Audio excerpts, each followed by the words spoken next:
Boa noite a todos que estão chegando para a nossa live.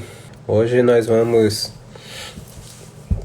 dialogar sobre um filme interessantíssimo do ano passado, que é o Você Não Estava Aqui. O Leonardo Vandelli presente também, a Simone Campos, Kleber, que é um filme fundamental para se entender o cenário do trabalho e dos efeitos sobre o trabalho também da Revolução 4.0, né? Essa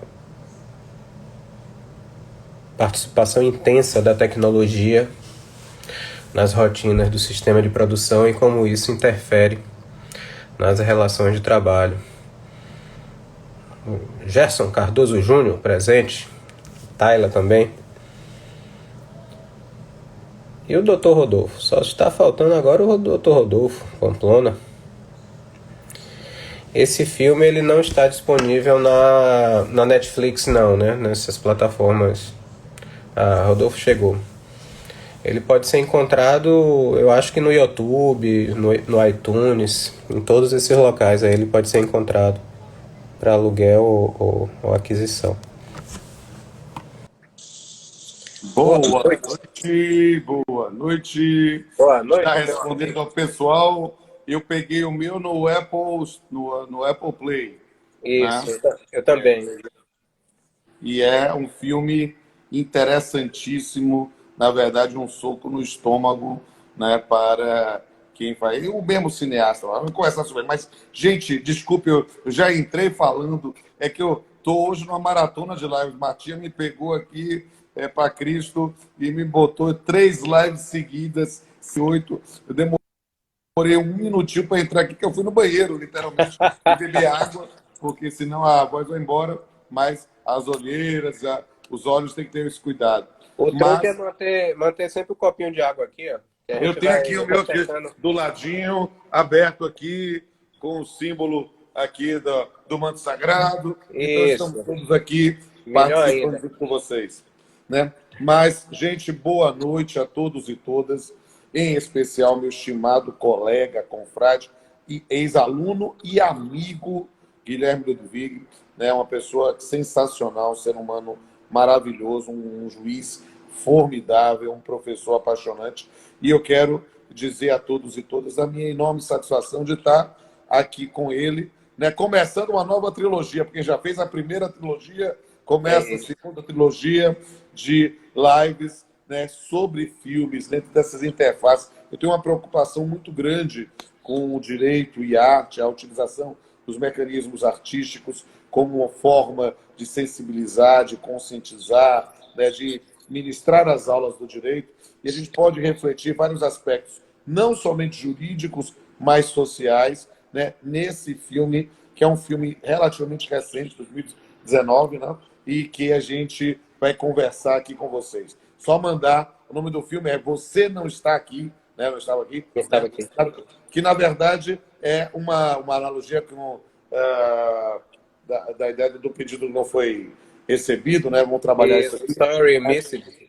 E quero mandar um beijo a todos e todas, especial aqui a doutora Andréa Ludwig, né? Esposa aqui do nosso amado Guilherme, que eu tive a honra de ter a Andréa como aluna, como estagiária, né? E nesse ponto também, quando começou lá como juiz, estagiária lá, que era as minhas meninas superpoderosas lá, e depois foi minha juíza auxiliar, excelente, tenho assim uma adoração, uma fã. Quero mandar um abraço a todos e todas que estão aqui participando, em especial a doutora Bruna Corte Real, que é uma nova amiga também que fiz aqui, manda um grande beijo aqui a todos e todos que estão nos assistindo.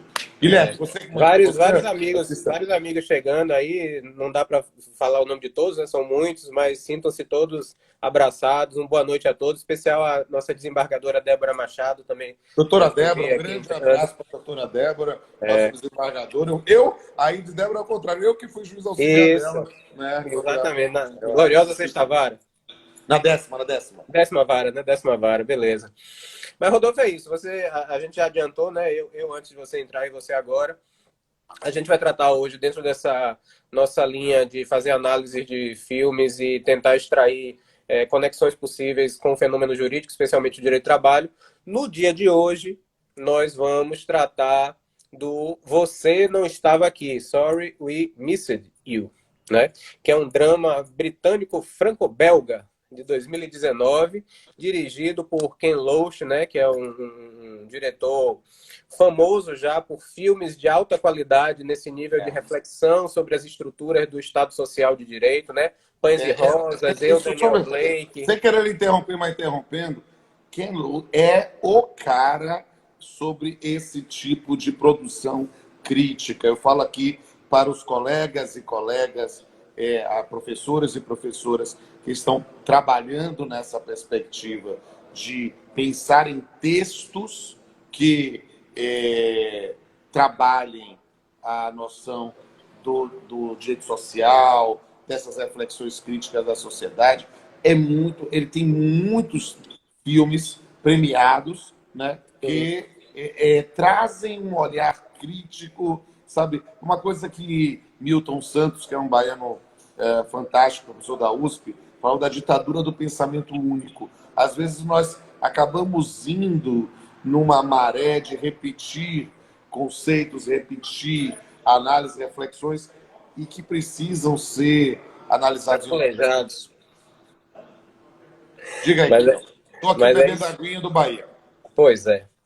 E basicamente esse filme, né, Rodolfo, como você sabe, né, nós assistimos o filme, ele acompanha a trajetória, ele pega um corte na vida de Rick Turner, né, que é o personagem principal, a partir do momento em que ele se torna motorista entregador de uma empresa de entregas, né, de uma empresa de entregas numa plataforma virtual, né? E a partir daí ele propõe uma reflexão sobre essas novas formas de trabalho, os reflexos na vida do trabalhador, da família do trabalhador, né? E uma cena fundamental desse filme é exatamente a primeira cena, né? A primeira cena do filme é fundamental nessa discussão da influência sobre o direito do trabalho dessas tecnologias, desse novo sistema de produção moldado a partir das novas tecnologias, que é exatamente o momento da contratação. Né? É a entrevista para a contratação em que ele está conversando com o encarregado ali do pátio, que é o Maloney, né? Um personagem importantíssimo na dinâmica do filme. E ali fica muito claro, né, como as estratégias de marketing atuam de uma forma eficaz na captura da subjetividade daquelas pessoas que se propõem a trabalhar na plataforma, né? Através de um mito do empreendedorismo, né? Na verdade, uma pequena distorção da ideia de... Uma grande distorção, na verdade, da ideia de empreendedorismo, né? Que pode camuflar uma relação de trabalho autêntica, né? Subordinada, no caso. Né? O que eu acho fascinante dessa cena de abertura, e ela é muito didática, para nós juízes do trabalho, mais ainda, para nós professores de trabalho, mais ainda. Mas o que é interessante falar sobre ela? Né? É justamente o momento antes da imagem aparecer. Sim. Quando estamos só ouvindo, né, ou lendo as legendas, e o personagem principal, ele está vivendo de bicos desde 2008, desde uma crise. Né? Estamos aí em 2019 e ele não conseguiu ainda um emprego fixo, ele se mantenha. E aí ele fala de todas as experiências que ele teve, até de jardinagem, sei o quê. E aí vai para esse momento chave, que é uma reprodução de um discurso que a gente vê com frequência nessa ideia de empreendedorismo de um indivíduo só, né?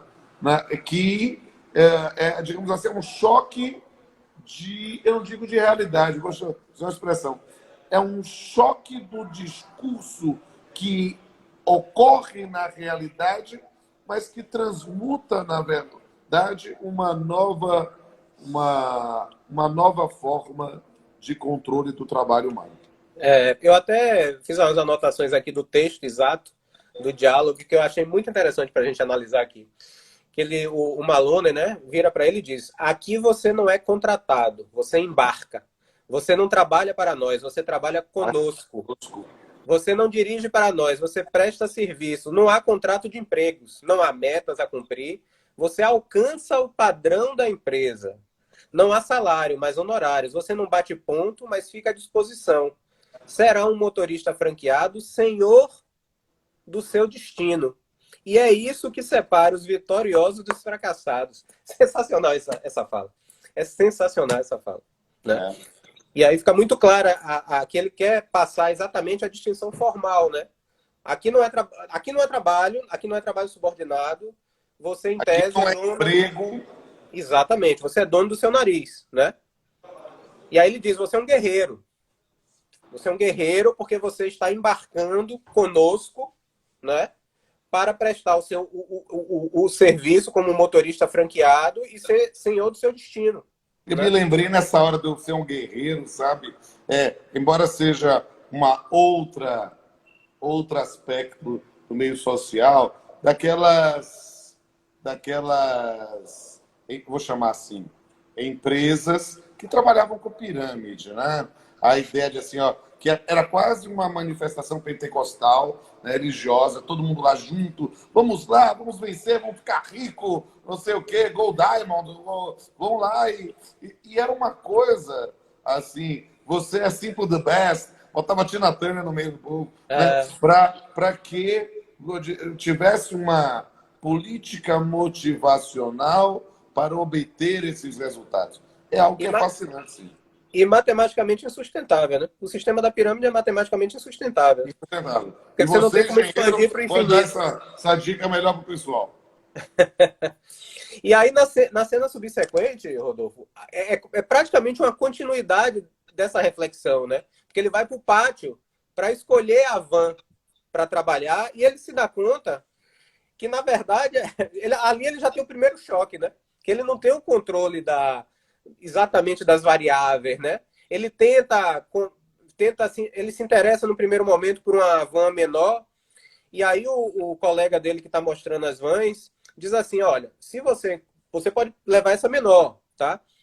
Mas se você comprar uma maior, isso vai permitir que você faça mais entregas e pegue pacotes maiores, tenha uma perspectiva maior de retorno, não alugue, compre, porque se você comprar uma maior, você vai receber, aí ele trata de uma cifra lá, você vai receber um valor tal por dia, e isso multiplicado pelo mês vai cobrir muito o valor do financiamento, então é um negócio fenomenal.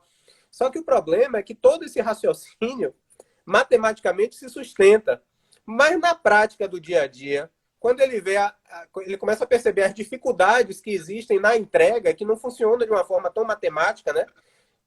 Dificuldade de trânsito, dificuldade de endereço errado, dificuldade de clientes que não querem simplesmente aceitar, né? Ou a pessoa que mora no prédio não quer aceitar por outro. Enfim, todas essas contingências, esses riscos do empreendimento, né? Que em tese não seriam deles, mas sim da empresa, pelo menos na lógica nossa brasileira, né? Da CLT, começa a pesar e tornar impossível chegar naquele patamar matemático que o colega apresentava como vantajoso para ele adquirir a van maior. Né? Isso. Isso me permita... Eu percebo, gente, é inevitável te dar spoilers, tá? Porque nós estamos fazendo um aspecto crítico.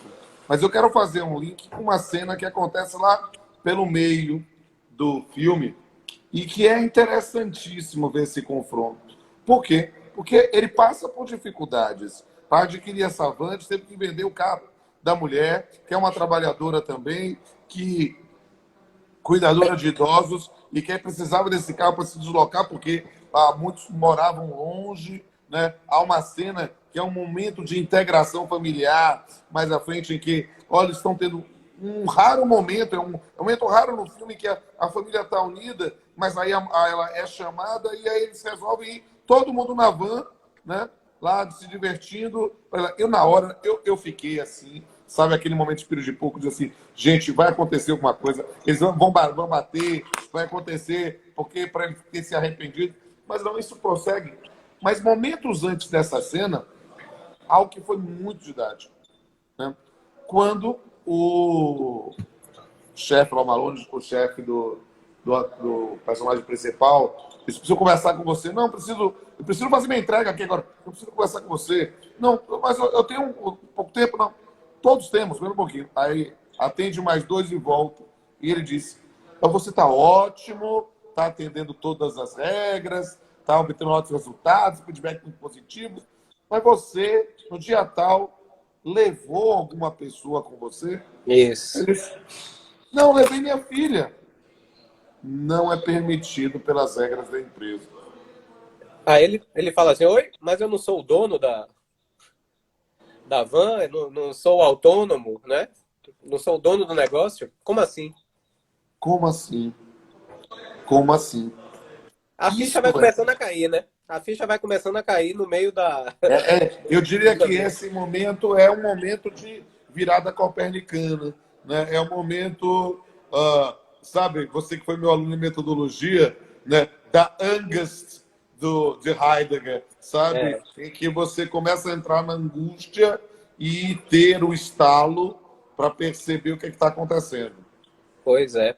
Eu E é estou dando um interessante. spoiler, porque esse spoiler está conectado a isso. Sim, Né? lógico. E note que, só para dizer, eu e para todo o público tá aqui, eu e o Guilherme somos tão amigos que a gente vai na sintonia. Né? Ele faz um roteirinho e eu vou debatendo. Então a gente não combinou previamente. Mas há uma outra cena que é muito forte para mim que me divorciei, né? E aí fico, às vezes, sem ter o contato com os filhos e vendo, às vezes, os filhos crescerem sem estar tão perto de mim.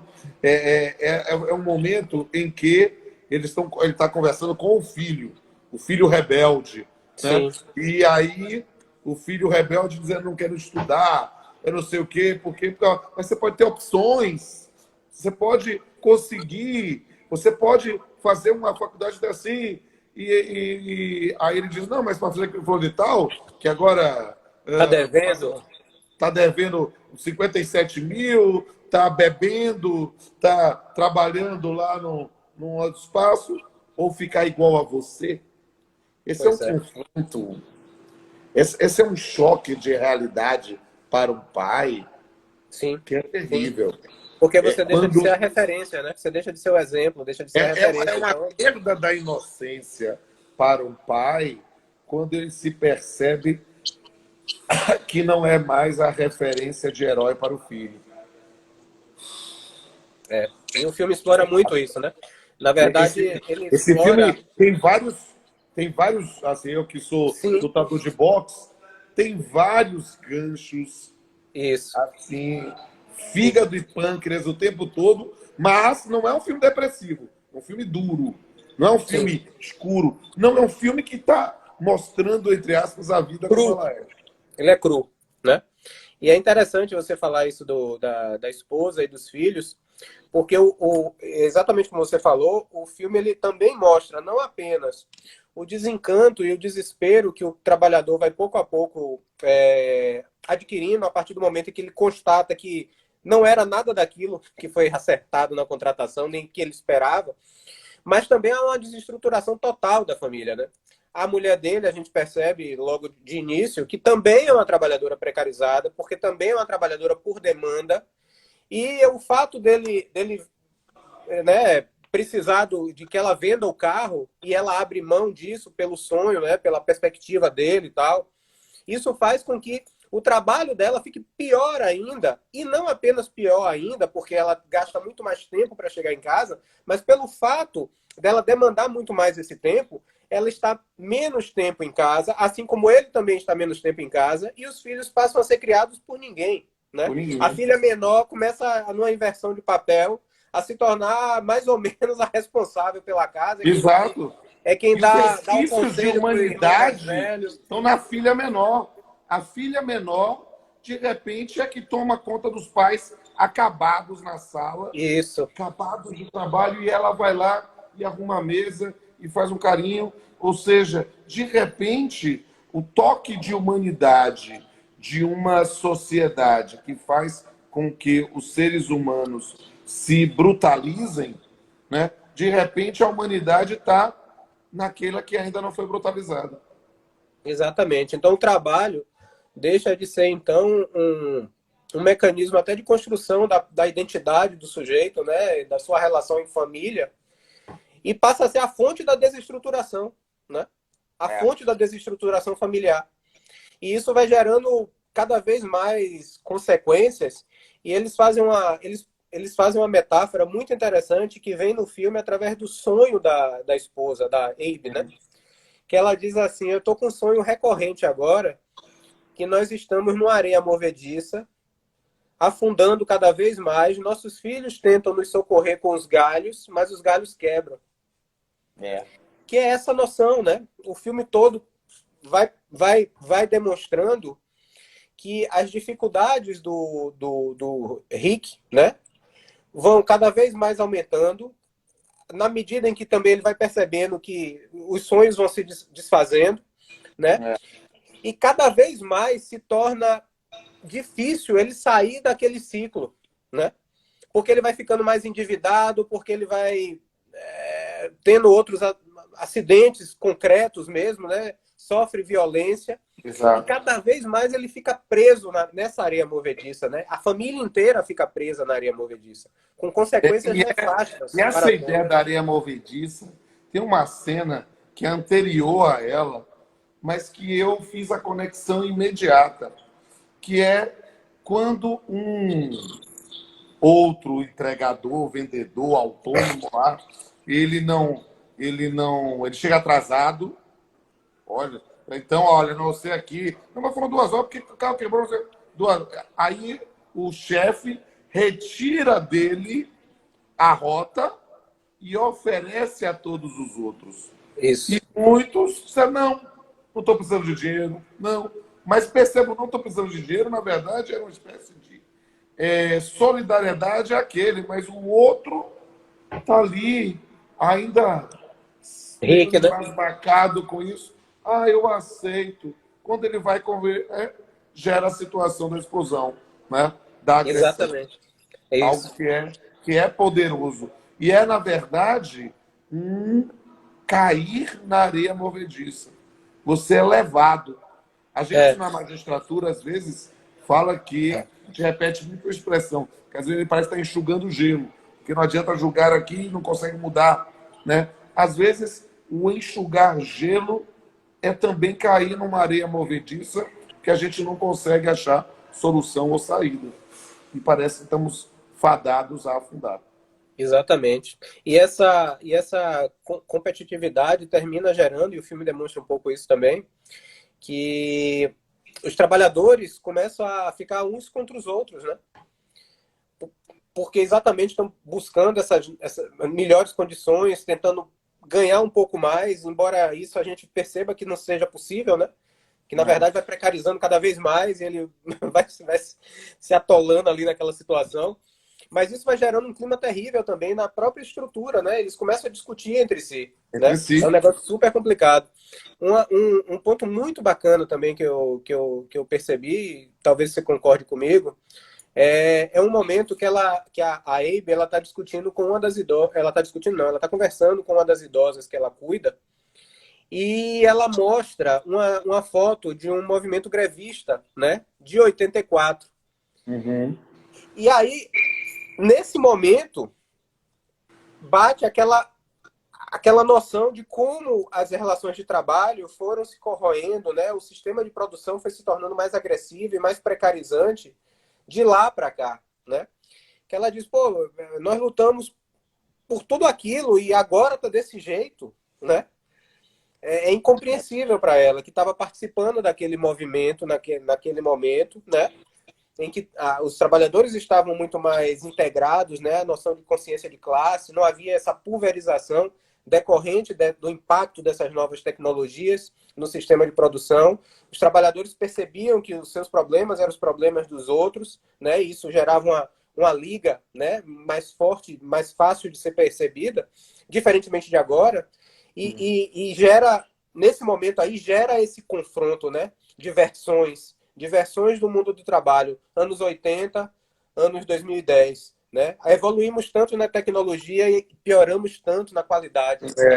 E perceba que em 84 é um marco também histórico né? Quando a gente pensa uma atuação ainda mais forte de Margaret Thatcher, né? Sim. No período da Grã-Bretanha, uma noção mesmo de quebrar mesmo o sindicalismo. A ideia é, quando a gente pensa em Margaret Thatcher na Grã-Bretanha e Ronald Reagan nos Estados Unidos, é justamente a eclosão disso que a gente chamou de neoliberalismo, né? Na ideia de uma quebra do modelo de Estado social, que no Brasil isso só vai acontecer bem posteriormente, mas na verdade começa tudo lá.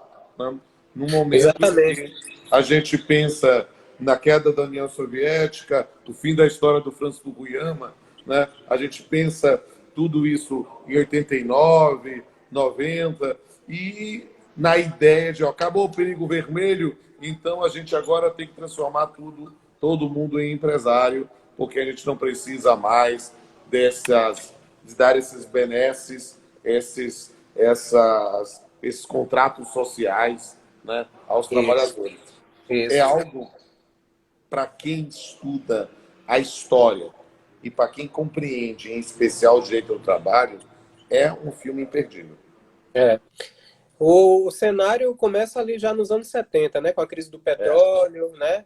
Aí o Estado Social vai se mostrando em alguns momentos insuficiente, e aí surge o momento adequado para que Thatcher na Inglaterra, Reagan nos Estados Unidos, né, tragam essa agenda nova, que a gente percebe que ela se instalou e vai avançando, avançando, avançando. A diferença agora, em termos de reflexo para o direito do trabalho e precarização, é que com esse desenvolvimento tecnológico absurdo que aconteceu nos últimos anos, esse tipo de possibilidade de controle e de enxugamento dos tempos do processo e de um sistema de vigilância muito mais coeso e preciso e eficaz, ele torna, não é, o direito muito mais precarizado, o direito do trabalho muito mais precarizado, né? Ele vai eliminando todas as barreiras, né, que a legislação tentava ainda criar para garantir um patamar mínimo de direitos, né? Em última análise, é o trabalho por demanda elevado à centésima potência. Grau exponencial. Exatamente. E é muito interessante como, dentro desse contexto, como aumenta a vigilância sobre o trabalho, né? Aumenta Sim. a vigilância sobre o trabalho, embora se diga se tratar de um empreendedor, de um trabalhador autônomo, e isso fica muito bem caracterizado no aspecto que você trouxe há pouco, que é essa questão da filha, né? Quando ele leva a filha para o trabalho. Né? Aí ele Ali, para percebe... mim, digamos assim, é um momento de tomada da consciência e o início da perda da inocência. Sabe, eu acho que é algo que é uma virada muito importante também dentro de um filme que segue, vai numa sequência bem de demonstrar ou de trazer um diagnóstico de como nós... Assim, sabe, eu vou ser mais explícito, tá? Vou ser menos eufemístico. Gente, de como estamos sendo enganados, de como estamos nesse sistema de pensar nesse empreendedorismo que tem sido cantado aos quatro ventos, como isso, na prática, é uma grande armadilha para desmontar um sistema de proteção. Agora, como vai depois imaginar que isso seria uma relação de emprego dentro dessas nossas configurações tradicionais, é algo complicado, não é mesmo? Aí precisaria que eu tivesse a prova efetiva de que houve a proibição de levar a filha, a prova efetiva de que ele não pôde se fazer substituir, porque, na verdade, a vida dele agora era aquele mecanismo lá onde dizia os pedidos. O final do filme é muito sintomático, né? Aí a gente precisa fazer dois registros aqui importantes. Da nossa presidente, Cissa Pontes, que está aqui também, e do professor Edivaldo Brito, também que está assistindo aqui a nossa live. Que honra tê-los aqui junto a nós. E nossa ex-presidente Rosemary também. Temos dois presidentes. Eu não estou enxergando muito bem aqui. Então, um abraço aí para a Rose também, porque às vezes eu dou umas viradas aqui por causa da luz, e aí eu não vi. Mas um beijo para a Rose também. E é muito interessante isso, né, Rodolfo? Que tem a questão também dentro dessa ideia da desestruturação da família, e você em parte já tocou também nisso, a questão do filho, né? O filho fica completamente perdido em relação à sua própria educação, ele começa a faltar aulas, ele começa a se meter com algumas pessoas que têm um comportamento mais complicado, né? Começa a ter alguma confusão com a polícia. Né? E é interessante porque a perda total da referência parental, ou seja, paternal e maternal, como modelos de vida. Ou seja, a gente trabalha às vezes com Nietzsche, né, para pensar em morte de Deus, ou a gente pode trabalhar com Freud na morte do pai, né? Mas perceba que isso tem em si um dado de emancipação. Mas ali não. Ali não é emancipação. É literalmente ausência de qualquer referência. Eu não admiro meu pai, não admiro minha mãe. A vida que eles têm é uma vida que não me interessa. O que eles ensinam dizendo que é a base. O senhor Ivaldo pergunta qual é o tema. É uma live diferente, professor Ivaldo. Nós estamos aqui comentando um filme, né, chamado Você Não Estava Aqui, que é um filme em inglês, francês, belga, né? Uma produção, né, que trata sobre esse fenômeno do trabalho, né? Especificamente desse trabalho através dessas plataformas digitais ou coisa do gênero. Mas, de fato, voltando àquela temática que você trouxe há pouco, alguns minutos atrás agora, não é possível mesmo a gente interpretar, por exemplo, os conceitos indeterminados presentes no artigo 3º da CLT com base para entender esse fenômeno com base na lógica do sistema fordista ou do sistema toyotista. Não dá para reconhecer, né? Não dá. E a ideia dos conceitos abertos é justamente essa possibilidade de atualização da norma diante inclusive dos impactos tecnológicos. É assim que a gente aprende, né? Que a técnica da textura aberta no sistema normativo serve exatamente para atualização normativa sem precisar se mudar o texto legal. Né?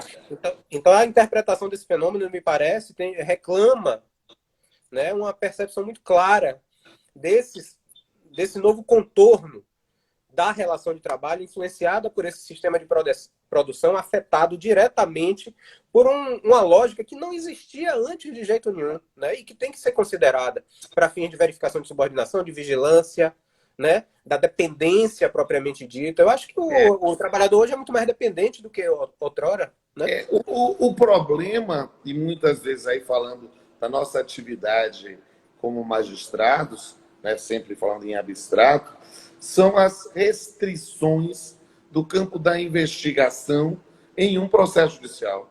O processo judicial é uma construção humana muito limitada dentro dos limites objetivos da lide, né, para compreender toda a complexidade de um mundo em que nem tudo que ocorre de fato vem ao processo.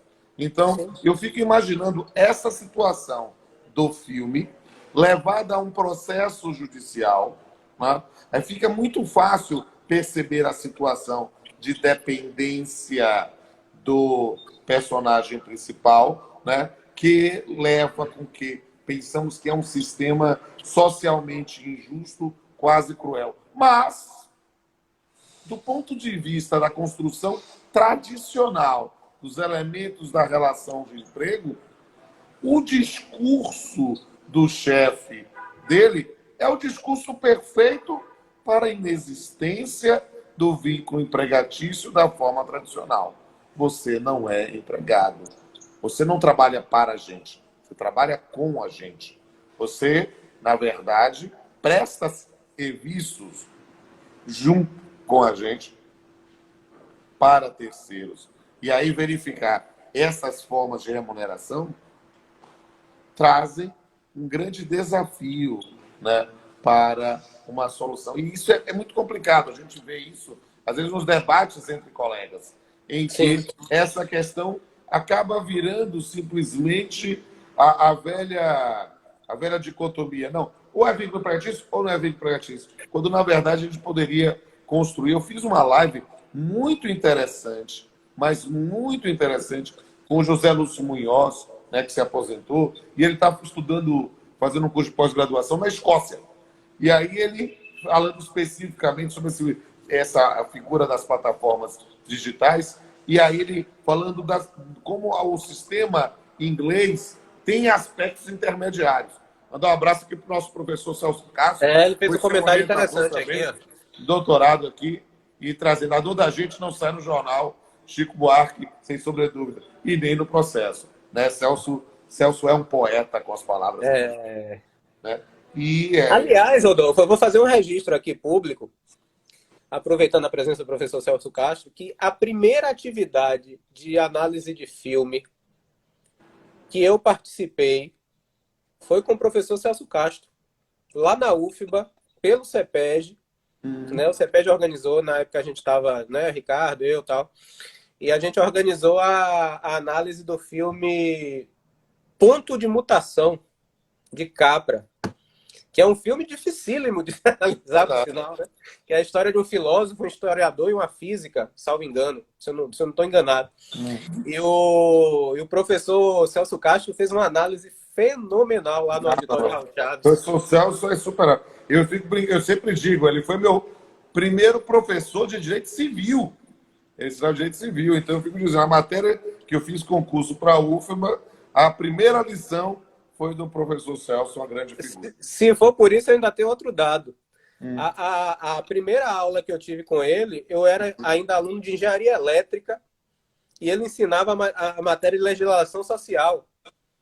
Na verdade, ele foi meu primeiro professor de direito. E olha o que você pode dizer, olha essa coisa assim, ele foi seu professor de legislação social, então ele foi seu primeiro professor de direito do trabalho. Sim. E você se tornou juiz do trabalho, você está vendo? O professor Celso nos inspirando. Mas seguindo aí, feitas as homenagens... posteriormente orientador, né? No mestrado e no doutorado. Exatamente, mestrado e doutorado. Mas é isso. E tem uma cena muito interessante, Rodolfo, voltando ao filme, que é aquela cena em que ele tenta obter uma folga porque ele está muito pressionado exatamente pelos problemas que já estão acontecendo com o filho mais velho, né? Pela ausência dele, que ele não consegue mais acompanhar o filho. E aí ele vai... Aquela cena dele correndo, desesperado, para ir na reunião com o diretor. Quando chegou lá, eu digo, o diretor já saiu há 25 minutos. Pois é. E aí ele tenta obter alguns dias, né, para tentar equilibrar a vida dele novamente. E o Maloney fala de uma... Eu também fiz essa anotação aqui. Eu gosto muito das falas dele, né? As falas dele são bem impactantes mesmo, né? Me permita, você é mais contido, eu sou mais irreverente. Olha, pega todas as falas do Maloney, cabe em qualquer processo judicial em alegação de vínculo empregatício com plataformas digitais. Isso. Olha, eu vejo a defesa ali, porque isso, para mim, é sintomático, é um elemento interessante. Por isso que eu recomendo todo mundo que veja esse filme. E é uma realidade da Inglaterra, né? Quer dizer, não é nem para dizer que é algo focalizado na nossa questão. Mas ele diz assim, ele se reporta para o Rick após o pleito, né? E aí ele diz assim, ó, ninguém quer saber se você está trabalhando muito ou se está seguro, mas apenas preço, entrega e o objeto. O que é garantido pelo scanner, que decide quem vive ou quem morre. Aí ele termina, né? Um dia de folga vai lhe custar 100 libras, eu acho, né? Mas é o scanner que decide, é o aplicativo que decide. Ele não tem poder nenhum. Aí a máscara cai completamente, né? Totalmente. Aí ele já deixa eu resgatar uma cena anterior. Estamos já falando da 40 minutos, mas deixa eu resgatar uma cena anterior, porque ainda mais nesse período de pandemia, que a gente tem visto as pessoas dar vazão a seus lados mais terríveis, às vezes podres, né? E arrogantes, né? Há uma cena um pouco antes dessa, né? Em que ele vai entregar o produto, acho que era um celular, alguma coisa assim, porque era caro, né? E aí o indivíduo diz, me dê logo, não, me dê identidade. Não, não, agora eu estou sem identidade. Não, eu paguei, não sei o quê. E ele vai lá e confronta. Ou seja, como muitas vezes, nessas situações, na relação de consumo com esse destinatário final, a arrogância é a postura. A gente vê isso lá no indivíduo que diz lá, assina aqui pelo vizinho, bote sobre Big Data, né? Ou aquela noção assim, nunca está aqui, eu não vou assinar. Não vou... É algo como nós vivemos num sistema que, por sermos consumidores, queremos humilhar quem nos serve. Sim. E isso, e perceba, não estou dizendo de mim ou de você, estamos dizendo de todos nós, somos exortados a dizer quase, você sabe com quem está falando? Sou eu que pago, estou pagando, esse tipo de coisa. Eu já paguei, eu Estou quero pagando. isso. Então, isso é um discurso arrogante que está tão disseminado que muitas vezes nós vemos as pessoas fazendo e elas não tomaram consciência disso. Esse diálogo aí é bastante interessante. Ele me fez pensar em duas coisas, especificamente. Além dessa sua reflexão, né, que foi muito interessante também. A primeira coisa é a conexão que ele faz com a questão da proteção dos dados, né? Porque, de certa forma, o cliente ali tem razão, né? Porque ele não sabe para que vai ser usado aqueles dados ali, Sim. né? E aí já faz a conexão com privacidade hackeada, né? Esse é um primeiro aspecto bastante interessante, que eu acho que é um filme que a gente até podia pensar em analisar em outro momento. O Dilema das Redes e a Privacidade Hackeada. São dois filmes que estão na ordem do dia. Para ser e uma outra questão que me trouxe, mas aí é uma questão mais para o processo, é uma advertência que Fausto, nosso colega Fausto Gaia, Sim. ele já fez mais de uma vez, e eu acho muito interessante o que ele fala. Eu fiz o prefácio do livro dele. Pronto, exato. Então você sabe bem.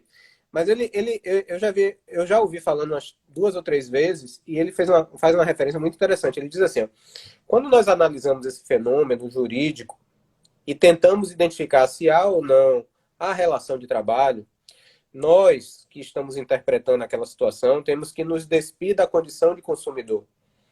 Porque a condição de consumidor, muitas vezes, interfere, ainda que em nível inconsciente, no resultado da interpretação, né? É como se a gente quisesse já soubesse qual era o resultado e estivesse só buscando como justificar aquilo, como fundamentar aquilo para, né, não haver o prejuízo para a nossa situação enquanto consumidor, né? Isso é muito complicado mesmo.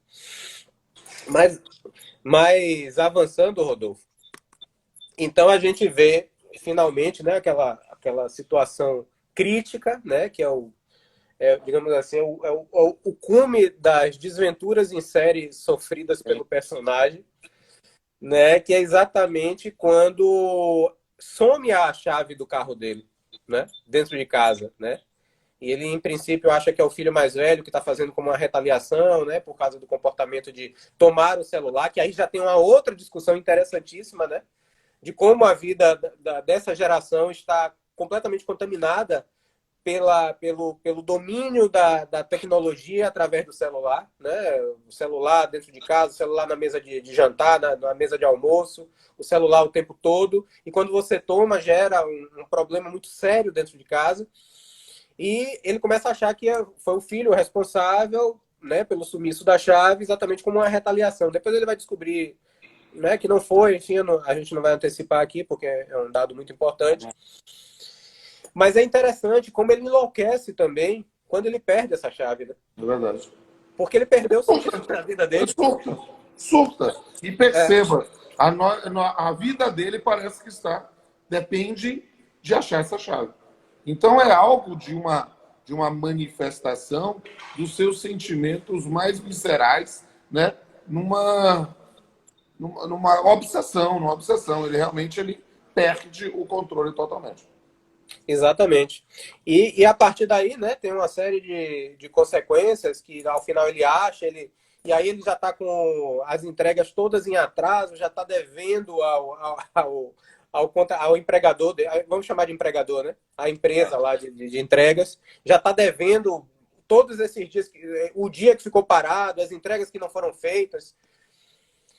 E ele tenta E que acaba sendo a ligação com o título do filme original em inglês. Exatamente, que você não estava aqui, né? Na verdade é ele que não estava, no caso, né? Porque normalmente é para o cliente, mas agora passa a ser o próprio entregador. É uma sacada bacana, né? Ele inverte a posição, até que ele sofre a violência, né? Que a gente também não vai falar exatamente o que é aqui, porque também não interessa esse detalhe. Ele sofre a violência e o scanner é quebrado, né?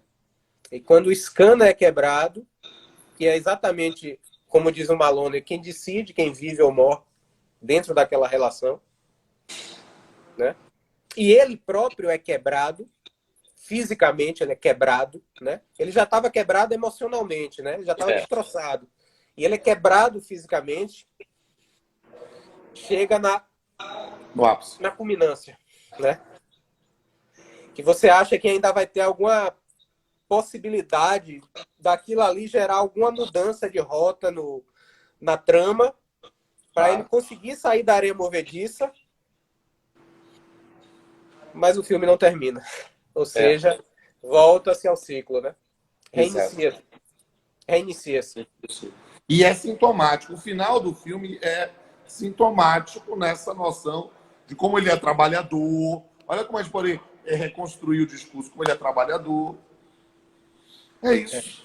Como ele tem compromisso, né, com o trabalho, ele vai lutar pelo pão. E é um discurso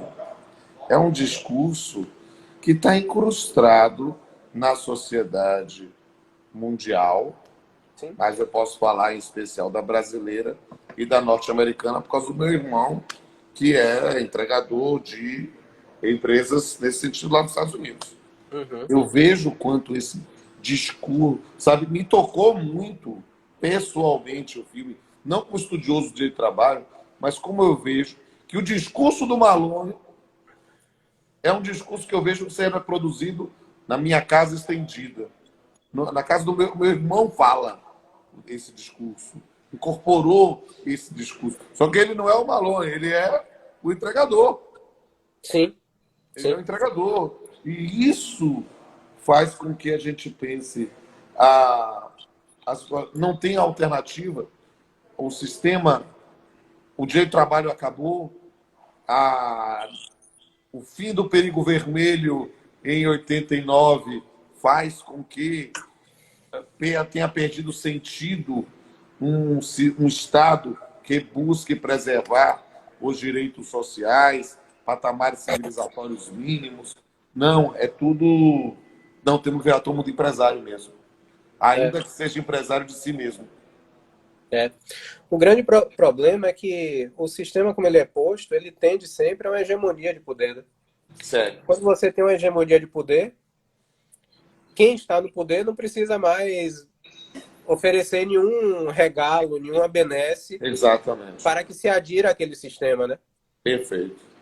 É a mesma lógica monopolista, né? É um filme para se pensar. E eu quero convidar todos e todas para assistirem, verem e reverem essa live, né, que vai ficar disponível aí no perfil de Guilherme. Vão baixar lá no meu canal. Mandar um abraço aqui para Leandro Fernandes, que foi quem inaugurou aqui. Eu fiz a live 18 horas com o Fernando, 19 horas com o Fernando Amarante, agora às 20 com o Guilherme Ludwig. Os olhinhos já estão piscando, né? Mas eu quero dizer a todos e todas, já que já temos aí 10 minutos para o arremate, que esse é um filme para ver e ruminar, digerir lentamente e refletir se não é isso que se vislumbra como futuro, no futuro das nossas relações sociais de trabalho, né? E se é isso mesmo que se quer. Eu acho que o grande mote do filme é produzir realmente essa reflexão, né? Que tipo de sociedade a gente está construindo e se isso realmente atende ao que se pretende, porque parece, né, por aquela derivação ali do final do filme, parece que nós estamos todos, né? E aí não vou dizer apenas os trabalhadores da iniciativa privada, né? Porque tudo isso está interligado, né? Nós estamos todos na areia movediça. É. E aí, nosso professor Celso está lembrando aqui fazendo aí uma reconstrução de Kant, né, de fundamentação da metafísica dos costumes, que falam que as coisas têm preço, as pessoas têm dignidade. Bem, esse filme faz a desconstrução de Kant para dizer que as pessoas já não têm dignidade, já não têm valor, só tem, talvez, preço. O preço que o scanner diz qual é. Exatamente, porque o scanner decide quem vive ou morre. O scanner decide quem vive ou morre. Essa é uma frase. Mas é isso, meu amigo. Que bom que mais uma live, mais um encontro nosso tão agradável, né? É um tema duro, é um tema cru, é um tema hardcore mesmo. Mas com todo o respeito, galera que está assistindo, Guilherme só pega filme pedreira. A gente falou sobre O Poço, falou sobre Coringa, que não tem nada de super-herói. É um filme muito pesado. O terceiro foi qual mesmo? Foi... Pô, esqueci agora. Deu branco também. Mas só filme pedreiro e agora esse quadro. Mas ele está começando aí uma nova trilogia. Deixa eu mandar aqui um beijo especial para a conselheira do CNJ, doutora Tânia, que está assistindo aqui também. Fiz uma live sensacional com ela. Um abraço a todos e todas. E, Guilherme, só que ele tem que arrematar, dizer que foi mais uma vez uma honra, um prazer, um privilégio. Você não é somente meu colega, não é somente meu confrade, não é somente meu ex-aluno, não é somente meu ex-avaliado. Você é meu amigo. E ter você ter o privilégio da sua inteligência numa interlocução sobre essas interfaces que a bateria já está quase acabando, da arte não somente com o direito, mas com a sociedade, é um prêmio, um presente na minha vida que eu não quero abrir mão. Você é minha referência, é meu grande amigo, né? A gente tem uma admiração recíproca, sincera e verdadeira, você sabe bem disso. E dialogar contigo, né? É um momento de muito prazer, assim. É muito bacana. Muito bacana mesmo. A Débora está sugerindo ele fazer com Parasita. Acho que a gente devia uma boa ideia. Parasita e outro, ou Liberdade Hackeada, ou Dilema das Redes, são referências obrigatórias para a contemporaneidade. Vamos nessa. Vamos pensar na próxima já. Tá bom? Até a próxima, querido. Valeu, meu caro. Deixa gravado aí. Povo, siga Guilherme Ludwig aí no Instagram, me siga os canais do YouTube, canal Pamplona e canal Papiando com Pamplona. A Guilherme vai deixar salva a live, vou fazer o download, vai estar disponível para todos e todas. Um beijo, querido. Valeu, gente. Obrigado aí, viu? Boa noite a todos. Forte abraço e até a próxima.